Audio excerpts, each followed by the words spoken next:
지금 저는 형부와 제 죽은 언니 사이에서 낳은 아이를 키우고 있습니다. 철없는 제 조카는 마치 엄마에게 안긴 듯 행복하게 웃으며 저를 올려다보고 있습니다. 거기다가 더 가관인 것은 금방 고기잡이는 나갔다가 돌아온 지금은 나의 동거남이지만 내년 봄이면 저와 정식으로 결혼하여 제 남편이 될 사람인 제 형부라는 것입니다. 저를 철없이 아니 해맑게 웃고 있는 아이는 우리 언니와 자기 사이에서 낳은 아이고, 그런 갓난아기 볼을 쓰다듬으면서 뿌듯하게 바라보면서 어서 갓난아기를 재우라고 보채고 있답니다. 솔직히 지금에야 말을 하지만 언니가 형부하고 결혼을 한다고 말했을 때 저는 죽을 맛이었습니다. 언니는 자신이 먼저 형부와 사랑을 나눈 것으로 알고 죽었지만 사실은 제가 먼저 형부와 사랑을 나누었기에 형부와 먼저 만난 사람은 저였다고 말할 수 있지요. 형부는 외양선의 항해사였습니다. 형부의 아버지는 만년기관원으로 외양선을 타셨는데 말에 따르면 예전에 학교에서 자비를 하던 소사의 경우 그의 자녀들이 교사가 되었으면 하는 것이 꿈이었고 희망이었다고 말하는 것을 볼 수 있죠. 만년기관원으로 기관실에서 자동차로 치면 엔진에 해당하는 거대한 것을 닫고 조이며 정비를 하는 일을 했다고 합니다.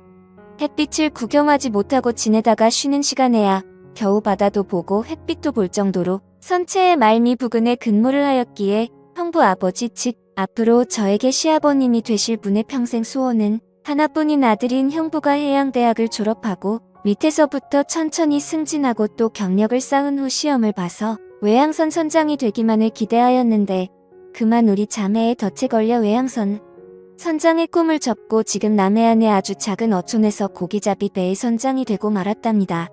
그런 우리 부모님 이야기를 들려드리겠습니다. 사실 우리 아버지도 5년 전에 살아계셨으며 그리고 지금의 형부처럼 고기잡이 배를 몰고 바다로 나가 고기잡이를 했죠. 하지만 5년 전 갑자기 뇌졸중으로 쓰러지더니 얼마 지나지 않아 우리 엄마와 딸인 자매와 선장 잃은 고기잡이 배만 덩그러니 남겨놓고 저 세상으로 가고 말았습니다.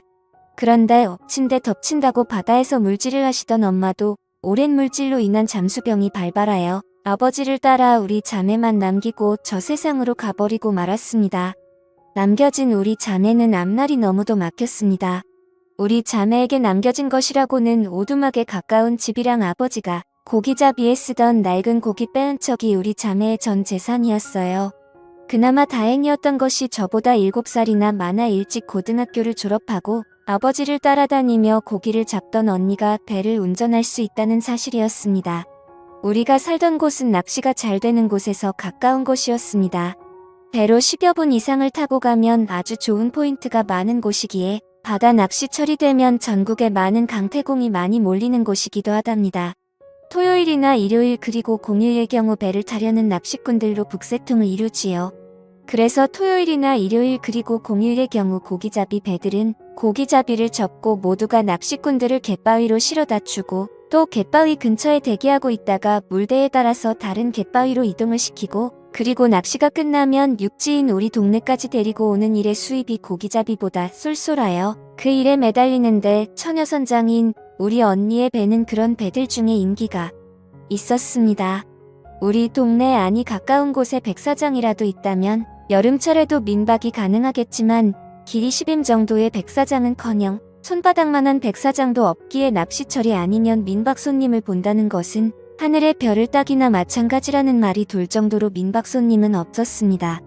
그런 우리 동네의 낚시철도 아닌 한여름인 작년 8월에 한 건장한 청년이 우리 동네로 왔고 누구에게서 들었는지는 모르지만 우리 언니를 찾았고 그리고 우리 언니에게 몇 주 머물면서 낚시도 하고 쉬다가 가겠다면서 방을 빌려주고 밥을 해주기를 부탁하였고 마침 제가 대학교 1학년 첫 방학이지만 그 청년이 끝까지 있겠다는 날이 계약을 한 후까지였지만 언니가 저에게 조심스럽게 의견을 묻기에 철이철이고 고기잡이도 시원치 않다는 것을 잘 아는 저였기에 승낙을 했습니다. 그 청년 아니 형부는 그렇게 우리 인생 속으로 들어왔죠. 우리는 처음엔 손님으로 여겼습니다. 언니가 그 청년 아니 형부를 손님으로 받으면서 저에게 신신당부를 한 말이 그건 그 청년을 남자로 보지 말고 오로지 손님으로만 보라고 그리고 자신도 그렇게 하겠다고 말하였습니다. 하자만 정말이지 민박 손님은 내가 평소 바라던 그런 남자이면 틀림이 없었어요. 그 청년을 해양대학교를 졸업하고 외양선의 3등항 회사로서 한 달간의 휴가를 얻어서 휴가를 온 것이 바로 우리 동네였고 그리고 우리 집에서 민박을 하게 된 것입니다. 아시는 분들은 아시겠지만 고기잡이 배들은 전날 혹은 그 이전에 쳐둔 그물을 끌어올리는 일을 새벽동이 트기 전에 나가서 조업을 해야 하고 그리고 아침 일찍 항구로 돌아와 위판장에 위판을 하여야 하기에 언니는 아침 일찍 조업을 나가야 하였고 그 청년이 낚시를 나간다면 함께 배를 타고 나가 갯바위에 실어다 주고 고기잡이를 하였습니다. 처음 며칠간은 언니의 말대로 손님으로만 대했습니다. 하지만 낚시를 나가지 않은 날 하루 전 그만 그 청년을 남자로 보게 되고 말았습니다. 그날은 그 청년이 낚시를 가지 않고 하루 휴식을 취하겠다고 일요일인 전날 저녁을 먹으면서 저와 언니에게 말하였습니다. 대신 우리 동네 뒷산의 경관이 기가 차다는 이야기를 들었다면서 거기에 오르기로 결심하였다는 것이었습니다. 언니는 새벽에 조업을 나갔고 청년과 단둘이 남아 늦은 아침을 먹으면서 그 청년이 같이 안 가겠냐고 물었습니다. 저는 저도 모르게 언니와의 약속을 어기고 선뜻 승낙을 하고 말았습니다. 그러자 그 청년은 마치 10년직이나 된 것처럼 밥을 먹고 나서 설거지를 하려 하자 제 곁에 나란히 서더니 저랑 같이 설거지를 하였습니다. 저도 모르게 가슴이 두근두근해지더군요. 하지만 티내지 않고 같이 설거지를 마치고 냉장고에 손님 모시고 길 안내하고 올게라고 메모를 써놓고 저는 그 청년과 함께 집을 나섰습니다. 물론 그 청년은 우리 동네 어귀에 있는 구멍 가게에서 빵과 음료수 간식을 사서 가방에 메고 동네를 벗어났답니다. 1년에 겨우 한 달 남짓 육지를 밟아본다는 사람치고는 산을 정말 잘 탔습니다. 1년 12달 365일을 육지에서 사는 저보다 더 말입니다. 산을 타면서 그 청년 아니 형부는 제 손도 안 잡았답니다. 한참을 올라 정상에 오르자 그 청년은 저에게 가지고 갔던 빵과 음료수 그리고 간식들을 제게 주며 먹으라고 하더니 위험스럽기만 한 바위를 타고 오르더니 가방에서 책을 한 권 꺼내더니 아주 낭낭한 목소리를 읽기 시작했어요. 그 책은 바로 제가 좋아하는 도종환 시인의 시들이었습니다. 바람도 자기 이야기를 한다는 것을 알았던지 매우 상쾌하게 불었습니다. 먼 바다도 춤을 추며 일랑거렸습니다. 그게 끝이 아니었습니다. 그 청년은 마치 제가 좋아하는 시를 전부 알기라도 한다는 듯이 바다를 향하여 계속 낭창낭창하게 낭독하였습니다. 청년 오빠의 맑은 목소리는 저로 하여금 부끄럽게도 오줌을 지리게 만들었습니다. 오를 수만 있다면 저도 그 청년 오빠가 올라가 있는 바위 위에 나란히 서서 한 소절씩 교대로 낭독을 하고 싶을 정도였습니다.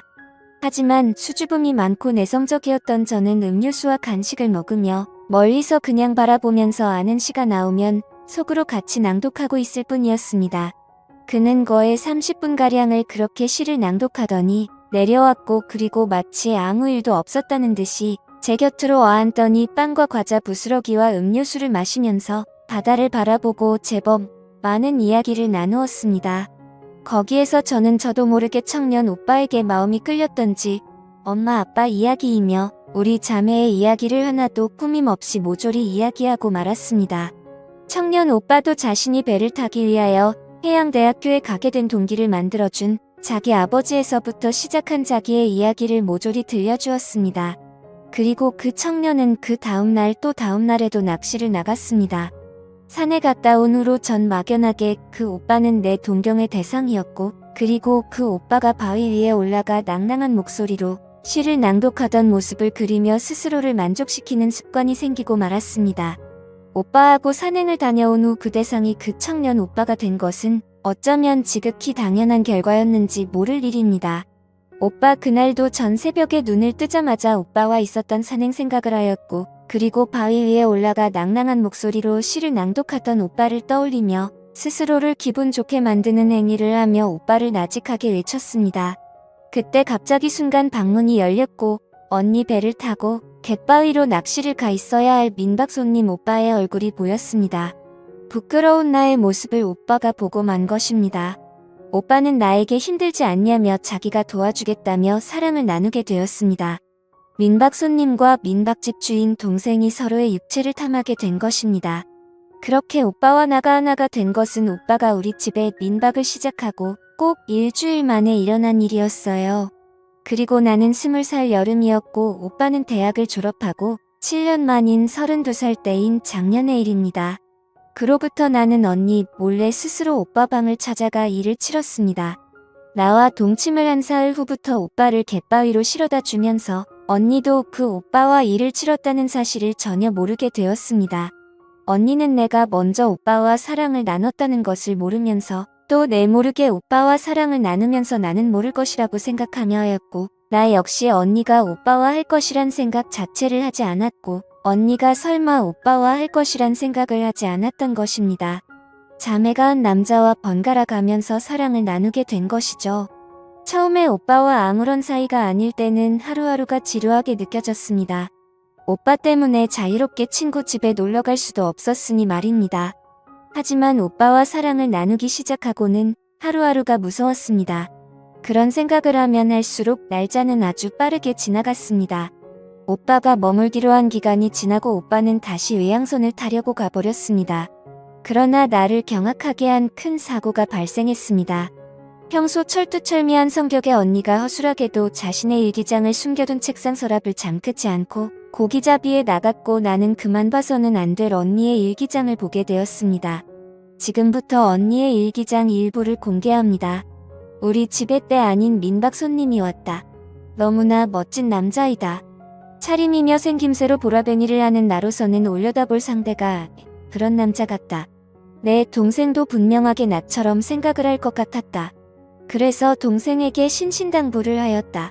민박 손님을 남자로 보지 말고 오로지 손님으로만 보라고, 그리고 나도 그럴 거라고 말하였다. 하지만 일기를 쓰는 지금도 아랫방에서 혼자 잠들었을 그 남자의 얼굴이 어른거린다. 이게 무슨 일이란 말인가. 내가 넌 볼 남자가 아니다. 정신 바짝 차려라. 스스로에게 당부를 해보지만 펜을 잡지 않은 손은 이미 팬티 안에 들어가 있다. 첫날의 일기는 내가 놀랄 만한 내용은 전혀 없었습니다. 나도 그 오빠를 본 첫날 언니와 똑같이 생각하였으니 말입니다. 문제는 나와 오빠가 하나가 되고 난 날로부터 나흘이 지난 날의 일기였습니다. 결국 일이 발생을 하고 말았다. 이젠 어쩌란 말인가. 감히 넌 봐서는 안 될 사람을 넌 보고 말았으니 말이다. 그이는 내가 좋아서 자기가 먼저 넌 봤다고 하지만 실상은 그게 아니다. 내가 그동안 바라도 기다렸던 일이었기에 쉽게 그 이에게 내 순정을 허락하고 만 것이다. 부모에게 승낙을 받아보겠다고 장담을 하였지만 천혜고와인 자매가 둘이서 의자하며 작은 통통배로 고기잡이를 하며 먹고 사는 여자애를 흔쾌히 받아들일 부모님은 이 세상엔 없을 것이다. 여기까지 읽고 난 한동안 정신을 차릴 수가 없었습니다. 나와 먼저 사랑을 나누고 그 다음에 언니하고 일을 치렀으면서 언니를 아내로 맞아들이겠다는 오빠의 의도는 나의 정신을 혼미하게 만들기에 충분하였던 것입니다. 정신을 차리고 다시 언니의 일기장을 집어들었을 때는 이미 제 눈에는 두 줄기의 눈물이 흐르고 있었고, 그 눈물 때문에 언니의 일기장이 흐릿하여 읽을 수가 없었습니다. 그때 결정적인 실수를 하나 하였으니 그 눈물이 언니의 일기장에 떨어졌고, 그 흔적은 나중에 저로 하여금 언니에게 제가 언니보다 먼저 오빠하고 사랑을 나눴다는 사실을 알게 한 계기가 되었고, 언니가 위험을 무릅쓰고 출산을 선택기로 한 이유가 되었으며, 출산을 위하여 수술실로 들어가면서 만약에 자기가 하늘나라에 가면서 태어날 아기와 자기 남편인 형부를 저에게 맡긴다는 부탁이 바로 유언이 된 것입니다. 형부는 아내의 사망으로 충격을 받았고 언니와 있었던 모든 일을 까맣게 잊어버리고 말았습니다. 머릿속에 지우개가 들어있는 것처럼 말이에요. 새벽에 고기잡이를 위하여 들여놓은 그물을 끌어올리고 다음날 아침에 끌어올릴 그물을 치려고 나가는데 형부가 갯바위에 자기를 내려놓아 달라고 부탁을 하였습니다. 몇 번이나 형부를 갯바위에 실어다 주었지만 그물을 끌어올리고 넣는 시간이 아닌데도 형부와 한 배에 같이 타고 있다는 사실만으로도 행복하게 만들었죠. 그런데 오늘따라 형부는 내가 갯바위로 가려고 하자 그냥 내가 조업을 하는 것을 지켜보면 안 되겠냐고 넌지시 물었습니다. 어쩜 난 형부가 나의 배에 타고 갯바위로 가는 날마다 이 말을 기다렸는지도 모를 말이었기에 순순히 승낙을 하였습니다. 아니 속으로 고맙게 생각하였을 정도였습니다. 오늘따라 그물의 무게가 장난이 아니었어요. 요즘 들어 최고의 어획량이 그것을 말하여 주고 있었습니다. 아빠가 돌아가시고 최고의 수확을 올렸으니 말이죠. 더구나 그이가 보는 앞이라 그런지 오늘부터 잡아도 되는 꽃게까지 나의 마음을 들뜨게 만들 정도로 많이 그물에 걸려 있었습니다. 꽃게가 올라오자 그이가 나에게 오며 말을 걸었습니다. 위성으로 보는 TV에서 요즘 인기 있는 프로그램에서 꽃게라면을 꼭 한 번만이라도 먹어보고 싶었는데 생각만 앞섰지 먹어보지 못하였다면 배에 혹시 라면이 있다면 자기가 끓여보겠다며 기다리라고 말하였습니다. 배가 갑작스런 풍랑을 만날 경우 어디에 임시로 정박을 하여야 할지 모르는 탓에 어선에 비상식량이나 다름없는 라면이 당연히 준비되어 있었습니다. 나는 라면 2봉지를 그이에게 건넸습니다. 물론 다리가 부러져 상품 가치가 무지 떨어진 꽃게도 풍성하게 주고 말이죠. 행여하는 기대감에 부푼 나머지 난 배를 낚시꾼 몇몇이 보이는 곳에서 그이가 라면을 끓이는 동안 천천히 움직여 낚시터에서는 전혀 모습이 보이지 않는 그런 위치에서도 불안하여 육지에서 봐서 배 안에서 무슨 일이 벌어져도 모를 정도의 바다까지 나갔습니다. 거기서 내가 행여나 걱정하는 일이 기어코 벌어지고 말았습니다. 그이와 냄비와 김치를 사이에 두고 앉아 사이좋게 라면을 먹는 도중에 일이 발생을 하고 만 것이었죠. 나는 그렇게 내 형부를 놓쳤고 급히 해경에 신고하여 형부를 건졌습니다.